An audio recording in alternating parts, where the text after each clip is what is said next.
여보, 나 내일 병원 좀 가야 할 것 같은데? 우리 예원이 예방접종도 맞아야 하고. 그래. 그럼 잘 갔다 와. 아니, 그게 아니라 당신이 병원까지 좀 태워주면 안 돼? 애 없고 버스 타는 것도 너무 힘들고 요즘 날씨가 너무 더워서 걸어 다니기도 힘들어. 아, 그냥 택시 타면 되잖아. 택시비 그거 얼마나 한다고 그래? 그런 곳에 돈 아끼지 말라니까. 택시 아저씨 가끔 담배 냄새 나는 경우도 있고 뒷자리에 앉으면 급브레이크 밟을 때마다 깜짝깜짝 놀라. 멀미도 엄청 심하게 하고. 그냥 당신이 좀 태워줘. 내일 할 일도 없잖아. 귀찮게 왜 그래? 병원 가면 주차장 자리도 별로 없어. 차라리 차키 줄 테니까 너가 운전하고 가. 당신 차 끌고 나갔다가 저번처럼 기스라도 하나 냈다간 난리 칠 거잖아. 그리고 당신 차는 너무 커서 운전하기 힘들어. 이래도 싫고 저래도 싫고 진짜 나보고 어쩌라는 거야? 그냥 한번 태워주면 안 돼? 나 병원 가서 치료 좀 받고 우리 딸 예방접종 해야 한다는데 병원까지 운전해주는 게 그렇게 힘든 일이야? 너는 내가 쉬는 날까지 가만 놔두질 않는구나? 늦잠 좀 자고 편하게 쉬게 제발 혼자 택시 타고 가. 아니면 내 차 운전해서 가라니까. 그러지 말고 정 그러면 나 차 한 대 사주면 안 돼? 비싼 것도 필요 없고 중고로 경차 하나만 사줘. 어차피 큰 차는 운전 못하니까. 차는 무슨 차야? 너가 어딜 그렇게 쏘다닌다고 차가 필요해? 그냥 택시 타라니까. 택시는 가끔 이상한 사람 걸리면 피곤하다니까. 괜히 하기 싫은 대화도 해야 하고. 뒤에 타면 멀미를 얼마나 하는데. 잠깐 타면 되는 걸 무슨 차까지 사달라고 그래? 차 사면 돈이 얼마나 많이 나가는지 알아? 그냥 차값만 내고 타는 게 아니라니까 그러네. 기름에 보험에 중고차 사면 뭐 어디 고장날 때마다 수시로 돈 깨져. 그래도 내가 어딜 나가지 못하잖아. 당신한테 한번 태워달라고 하면 이렇게 짜증을 내는데. 그냥 택시 타. 그게 돈 버는 거야. 나중에 당신 육아휴직 끝나고 회사 복귀하면 당신 버는 돈으로 그때 차 사던가. 진짜 너무하네. 저는 남편과 결혼한 지 3년 된 30대 초반의 여자예요. 결혼하기 전에는 각자 직장 생활을 하고 있었고 저도 그때는 차를 하나 끌고 다니고 있었습니다. 좋은 차는 아니고 중고로 구입한 작은 모닝이라는 자동차였는데 그 차를 타고 출퇴근도 하고 주말이면 놀러도 다니고 정말 많은 추억을 쌓았어요. 그런데 결혼을 하게 되면서 보통 남편 차로 다녔고 제 차는 거의 운행을 하지 않은 채 주차장에서 먼지만 쌓여가고 있었습니다. 이렇게 놔두는 것도 낭비다 싶어 중고로 팔아버렸고 그때 그 돈을 보태서 남편 차를 큰 걸로 바꿨습니다. 그 이후로 저는 지금까지 차를 운전하지 않았어요. 그런데 올해 초 아이가 태어나고 나니 은근히 돌아다닐 일이 많아지더라고요. 병원도 다녀야 하고 친정이나 시댁에 갈 일도 있는데 그때마다 아이를 데리고 대중교통을 타는 것이 힘들었습니다.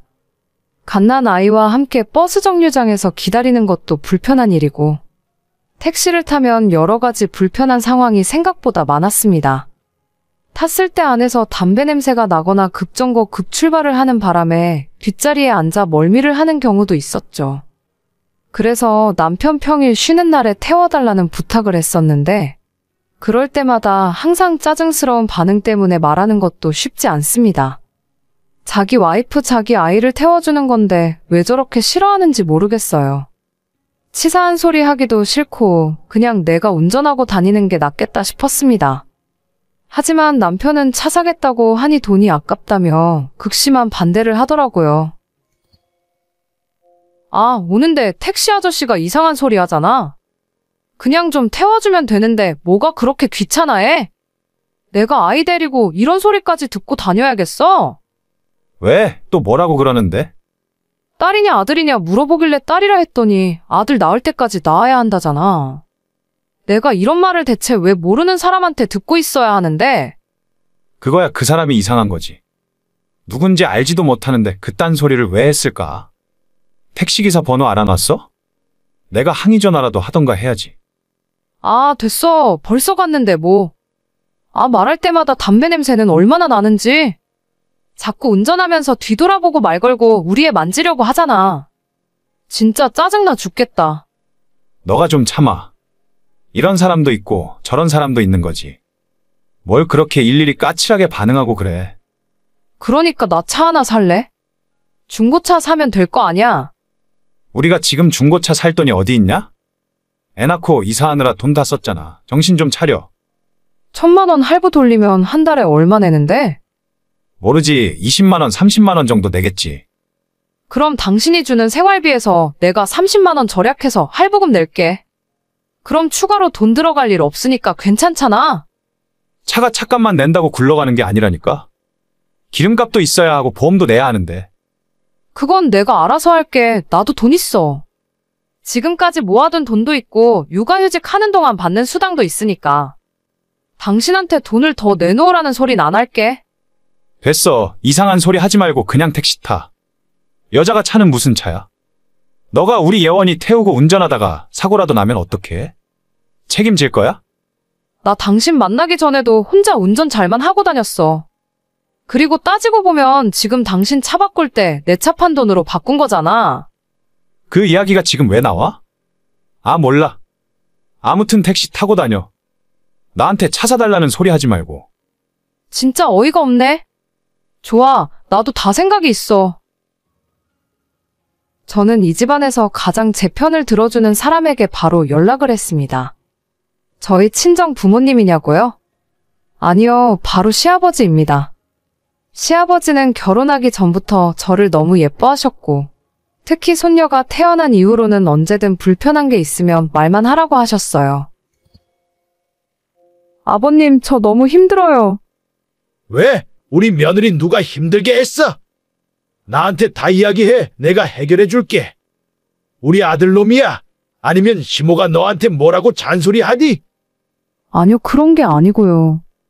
오늘 예원이 병원 가는 날이었는데 택시 타고 다니는 게 너무 힘들어요. 담배 냄새도 머리 아프고 멀미도 하는 것 같고. 동석이는 뭐해? 오늘 출근하는 날이야? 집에 있어요.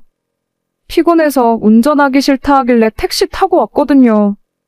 아니, 자기 새끼가 병원 간다는데 그게 귀찮아? 귀찮으면 운전을 하질 말아야지. 진짜 답답해 죽겠어요. 애랑 병원 다닐 작은 차 하나 사고 싶은데 저희가 그럴 형편도 안 되고. 그냥 내가 한 대 뽑아주랴. 아니에요. 안 그래도 아까 남편한테 이야기하니까 차만 산다고 끝이 아니고 기름값이며 보험료며 돈 많이 든다고 안 된대요. 그 자식 완전 웃기는 자식이네. 돈 부족하면 자기가 돈을 더 벌어오던가. 넌 가만히 있어라. 내가 다 해결해 줄게. 능력이 없으면 능력 없는 놈이 차를 타고 다니질 말아야지. 병원 볼일 마치고 집에 돌아갔더니 아버님이 집에 와 계셨습니다. 퍼질러 자고 있던 남편을 깨우시고는 한참을 혼내셨죠. 정신 상태가 글러먹었다느니 아빠가 되었으면 책임감을 가지라며 제가 하고 싶은 말로 한참을 혼내고는 남편 차키를 뺏어서 저한테 주셨습니다. 애초에 남편이 결혼하고 바꾸기 전 예전 차도 아버님이 사주셨거든요. 너는 차 탈 자격도 없어. 앞으로 며느리 너 차 해라. 그렇게 뺏어서 저한테 주셨고 남편 보고는 차 끌고 다니지 말라고 하셨어요. 예전부터 집안에서 아버님 말씀은 법이나 다름없었기 때문에 남편은 찍소리도 못하고 있더라고요. 그날 이후로 남편은 대중교통으로 출퇴근하고 있습니다. 제가 매일 나갈 일이 없기 때문에 이렇게까지 할 필요는 없었지만 당분간 남편이 정신 차릴 때까지 차키를 돌려주지 않으려고요. 어제는 저보고 자기 버스 타기 너무 힘들다면서 출퇴근용으로 경차라도 하나 사주면 안 되냐고 하는데 진짜 어이가 없었습니다. 일주일 정도 더 버스 타고 다니게 한 다음에 그 뒤로 제가 경차 하나 사고 남편한테 차는 돌려주려고요. 꼭 이렇게 한번 직접 겪어봐야 상대방의 불편함을 이해하는지 모르겠어요.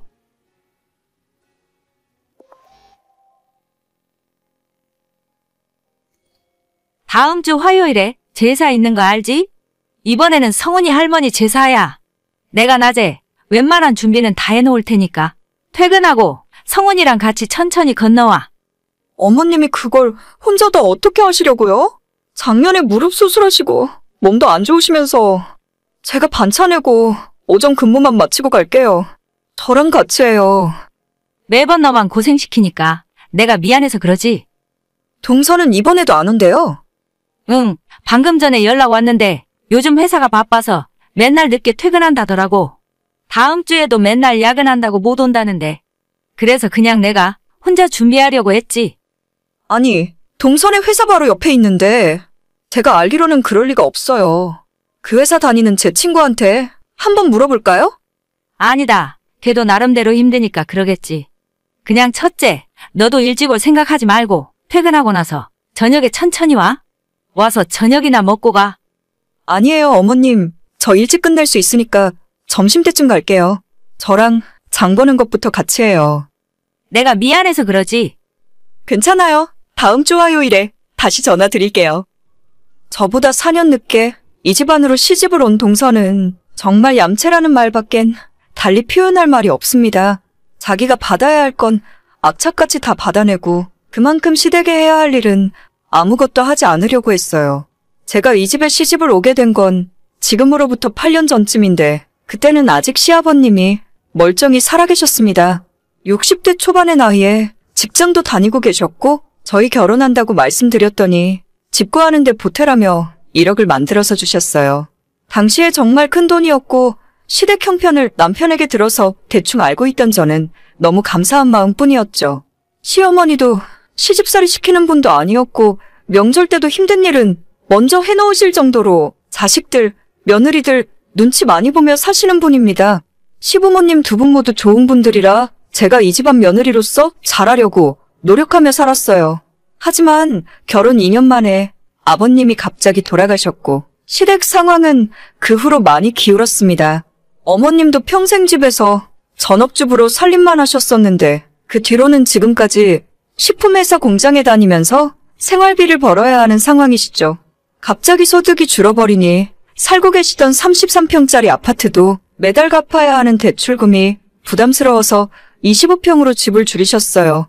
아버님 퇴직금도 있고 보험금도 나오긴 했는데 어머님 노후 준비가 완벽하게 되었다고는 하기 힘듭니다.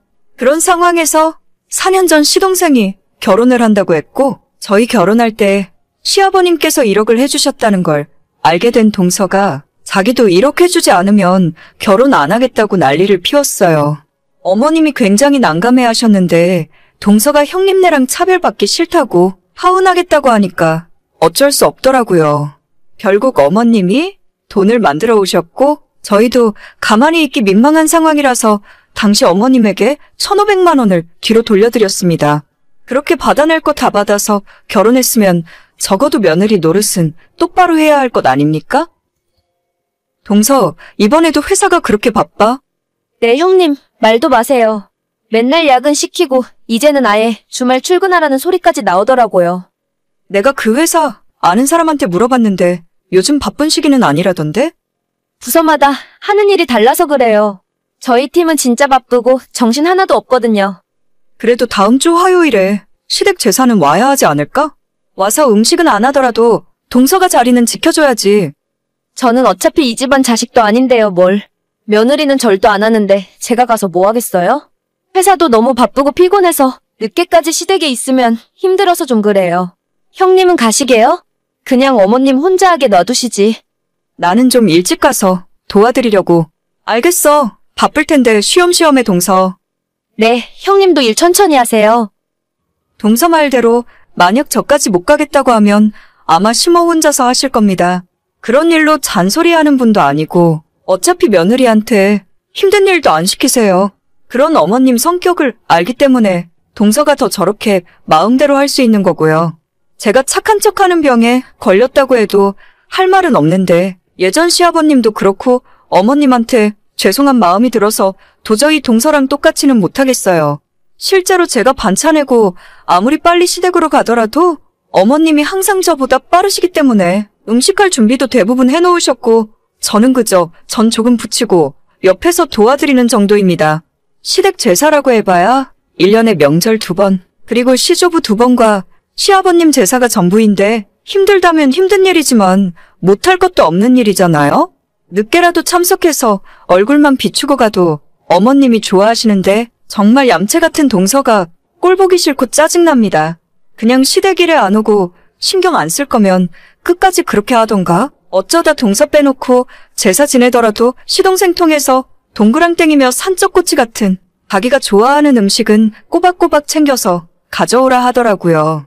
어머님도 동서가 좋아하는 걸 알기 때문에 평소 하는 양보다 훨씬 많이 만드는데 남는 건 전부 가져가서 먹으라며 싸주십니다.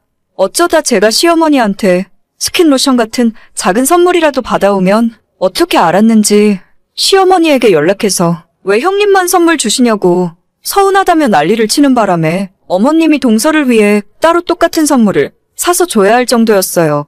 본인이 며느리로서 해야 할 일은 아무것도 안 하려고 들면서 시어머니한테 작은 것 하나까지 뜯어 먹으려고만 하는 동서가 너무 얄미웠죠. 이번 제사가 끝나면 8월에는 아버님 제사가 있습니다. 뺀질뺀질 도망만 다니는 동서가 꼴보기 싫어서 어머님에게 제가 직접 말씀드렸어요. 어머님, 오는 아버님 제사는 어떻게 하실 예정이세요? 뭐 별다를 거 있냐? 그냥 집에서 내가 준비하려고. 맨날 동서가 바쁘다고 못 오는데 이번엔 아버님 제사를 동선의 집에서 지내는 건 어떨까요? 둘째네 집에서? 그건 좀 그렇지 않니? 아니에요. 저도 얼마 전 동서한테 물어봤더니 자기도 가고 싶은데 회사가 너무 바빠서 시간이 없다 하더라고요. 그러니까 이제는 동선의 집에서 제사 지내는 것도 나쁘지 않을 것 같아요. 아버님도 둘째 며느리까지 보니까 더 좋아하실 거예요. 그래도 되겠냐? 둘째가 싫어할 것 같은데. 에이, 아닐 거예요. 어머님이 말씀하시기 좀 그러시면 제가 직접 이야기할게요. 아무리 그래도 아버님 모시는 제사인데 동서가 싫어할 리가 없죠. 둘째가 일도 바쁜데 걔네 집에서 하자고 하면 너무 힘들어하는 거 아니냐? 아니에요. 바빠서 못 오는 건데. 어머님이랑 저희가 그 집으로 가면 동서도 좋아하겠죠. 그렇게 어머님이랑 이야기를 다 끝내놓고 동서에게 뒤늦게 연락을 했어요. 미리 사전에 한 적 없기 때문에 동서는 아무것도 모르고 있었죠. 동서, 다음 주 제사는 정말 바빠서 못 온다는 거지? 네, 형님. 저도 진짜 가고 싶은데 회사 끝나고 집에 오면 저녁 8시, 9시라서 그때 가도 어차피 늦잖아요. 그러게, 조금만 빨리 끝나면 올 수 있었을 텐데 많이 아쉽겠어. 물론이죠. 저도 어머님 얼마나 보고 싶은데요. 지난 설 때 마지막으로 뵙고 너무 바빠서 한 번도 못 찾아뵈었어요. 그래서 말인데 8월에 아버님 제사 있잖아. 그때도 오기 힘들 것 같아? 다음 달은 잘은 모르겠지만 8월이면 휴가철이라 직원들이 교대로 휴가를 가거든요. 그럼 제가 다른 사람들 일까지 대신 해야 하고 아마 그때도 바쁘지 않을까요? 아, 그렇구나. 동서는 1년 내내 참 바쁘게 사네? 그러니까요. 저도 시댁일에 참석하고 싶은데 그게 쉽지 않네요. 저희 남편은 보낼 테니까 걱정 마세요. 그래서 말인데 동서가 하도 바빠서 참석을 못하니까 우리가 동서한테 가기로 했어. 그게 무슨 말씀이에요? 다음 달 아버님 제사 때 어머님 모시고 동선의 집으로 갈게. 바빠서 오지도 못하니까 우리가 가려고. 아니요. 그러실 필요까진 없는데. 어머님 왔다 갔다 피곤하실 거예요. 차로 30분이면 가는데 뭐. 내가 좀 일찍 퇴근하고 어머님 모시고 가려고. 우리가 미리 준비해 놓을 테니까 동서는 걱정 말고 천천히 일 끝 마치고 퇴근해. 진짜로 오시게요? 농담하시는 거죠? 내가 이런 재미없는 농담을 동서한테 왜 하겠어? 바빠서 못 온다는데 우리가 가는 건 어렵지 않아. 앞으로 제사는 동선의 집에서 하고 괜찮으면 명절에도 거기서 모이지 뭐. 아니, 제 의견은 안 물어보세요? 부담 가질 필요 없다니까. 이렇게라도 안 하면 평생 동서 얼굴 보기 힘들 것 같아서 그래. 잠깐 생각 좀 해볼게요. 아니나 다를까 다음 날 바로 동서에게 연락이 오더니 다음 주 시할머님 제사 때부터 일찍 퇴근해서 참석하겠다고 하더군요. 어차피 퇴근하고 7시쯤 와봐야 그때는 준비도 다 끝나고 할 일도 없어요. 제가 일 시키려고 배 아파서 이러는 것도 아니고 집안에 며느리로 들어왔으면 최소한의 며느리 노릇은 했으면 좋겠어요. 시댁 무시하고 안 보고 살 거라면 시어머님 도움이나 받지 말던가요. 한번 이 정도로 해놨으니 앞으로 바빠서 못 오겠다는 말은 못할 겁니다. 1년에 서너 번 얼굴 한 번씩 비추는 게 그렇게 힘들고 어려운 일인가요? 오늘의 사연은 여기까지입니다. 구독과 좋아요, 알림 설정은 많은 힘이 됩니다. 다들 행복하시고 좋은 하루 되세요.